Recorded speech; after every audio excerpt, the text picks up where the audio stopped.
Iran കാരണമാണോ white house press secretary സ്ഥാനത്ത് നിന്ന് കരോലിന ലെവിറ്റ് രാജിവെച്ചത് എന്നതാണ് ചോദ്യം. ഈ ചോദ്യത്തിൽ ചില കാര്യങ്ങളുണ്ടെന്നാണ് അമേരിക്കൻ മാധ്യമങ്ങൾ തന്നെ സൂചന നൽകുന്നത്. ആദ്യം നമുക്കൊരു ദൃശ്യം കാണാം. കരോലിൻ ലെവിറ്റും ട്രംപും മറ്റൊരു യുവതിയും ട്രംപിൻ്റെ ഔദ്യോഗിക ഹെലികോപ്റ്ററായ മറൈൻ വണ്ണിൽ ഇരിക്കുന്നതാണ് ദൃശ്യം. ട്രംപും മറ്റൊരു യുവതിയും തമ്മിൽ സംസാരിക്കുമ്പോൾ തീർത്തും അസ്വസ്ഥതയോടെ ഒറ്റപ്പെട്ട മുഖഭാവത്തോടെ ഇരിക്കുന്ന ലെവിറ്റിനെയാണ് ഈ ദൃശ്യത്തിൽ നമുക്ക് കാണാൻ കഴിയുന്നത്. ഈ കൂടിക്കാഴ്ചയ്ക്ക് മണിക്കൂറുകൾക്ക് ശേഷമാണ് ലെവിറ്റിൻ്റെ രാജി ട്രംപ് തന്നെ പ്രഖ്യാപിച്ചത്. അതുകൊണ്ട് തന്നെ ട്രംപിൻ്റെ ഏറ്റവും അടുത്ത വിശ്വസ്തയും ശക്തിയായ വക്താവുമായിരുന്ന ലെവിറ്റിൻ്റെ രാജി ഇപ്പോൾ പറയുന്നത് പോലെ വെറും കുടുംബകാര്യങ്ങൾ കൊണ്ടല്ല എന്നാണ് സൂചന.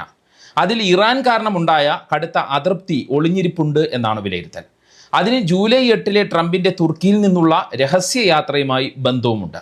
തന്നിൽ നിന്ന് നിർണായക കാര്യങ്ങൾ മറച്ചുവെച്ചതാണ് ലെവിറ്റിനെ അതൃപ്തിയാക്കിയത് എന്നാണ് റിപ്പോർട്ട്. ട്രംപിൻ്റെ ഇത്രയും വിശ്വസ്തയായിട്ടും താൻ പറ്റിക്കപ്പെട്ടു എന്ന വികാരമാണ് അവർ അടുപ്പമുള്ള ആളുകളുമായി പങ്കുവെച്ചത് എന്നാണ് വിവരം. എന്തായാലും ഇറാൻ കാരണം ട്രംപ് അഡ്മിനിസ്ട്രേഷനിൽ നിന്ന് രാജിവെക്കുന്ന മൂന്നാമത്തെ പ്രധാനപ്പെട്ട ഉദ്യോഗസ്ഥയാണ് ലെവിറ്റ് എന്ന കാര്യം നമ്മൾ ഓർക്കണം.